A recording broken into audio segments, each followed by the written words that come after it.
actions and decisions are in your immediate sphere of influence as somebody who works in the government? I'm a management and programs analyst. I work in the national security community. I spent 3.5 years as a contractor at DHS HQ. If you read the mainstream press, like, they all have Signal accounts.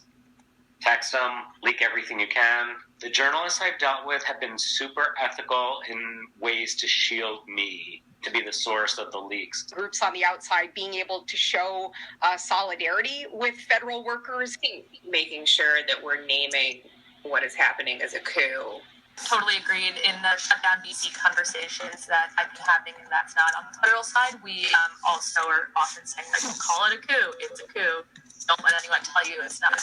President Harry S. Truman famously said, "I thought I was the president, but when it comes to these bureaucrats, I can't do a damn thing."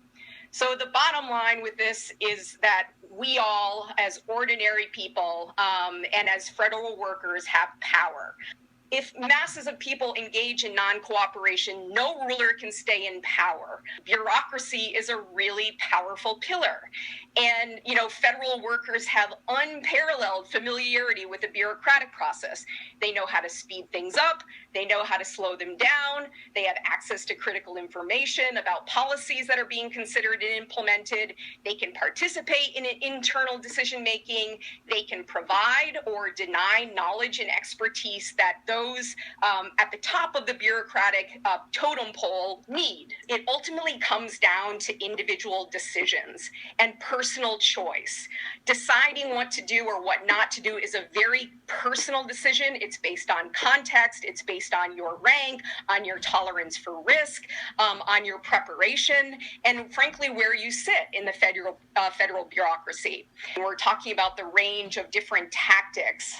We talk about acts of commission and acts of omission. And another act of commission, albeit highly, risky, and there are a number of great downsides, is leaking. So leaking information about pending or actual policies with journalists, with activists, influential people on the outside. So another act of commission is creating parallel structures or self-organizing units. So organizing in the office place, in the workplace.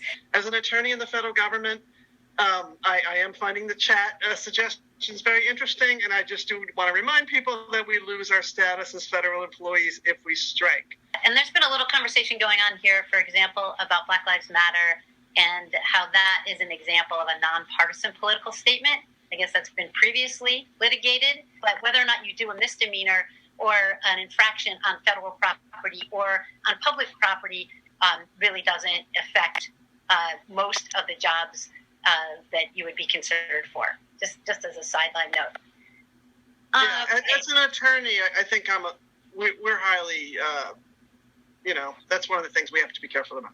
I would just say this is also the importance of being in communication with and in touch with groups, civic groups, grassroots groups that are preparing people for the possibility that red lines may be crossed, that the election goes sideways, so everything from Choose Democracy to Hold the Line, to shut down, We Count on Us. I listed a few of those in the slides earlier, but they're the ones who are really in the vanguard of helping people think about, interpret red lines, and think about different actions that can be taken well beyond kind of street protests and demonstrations, but kind of sustained organizing and action. What does it look like in practical terms to put, to slow the gears down in some ways or another? At the Department of Labor, it takes the form of several rounds of the cost-benefit analysis for a new regulation, and when people were cheating on the numbers, a copy of that draft got leaked to the Daily Labor Report, and it got published, and it got sent to a congressperson. And the Office of Inspector General opened an investigation on who was cheating on the numbers.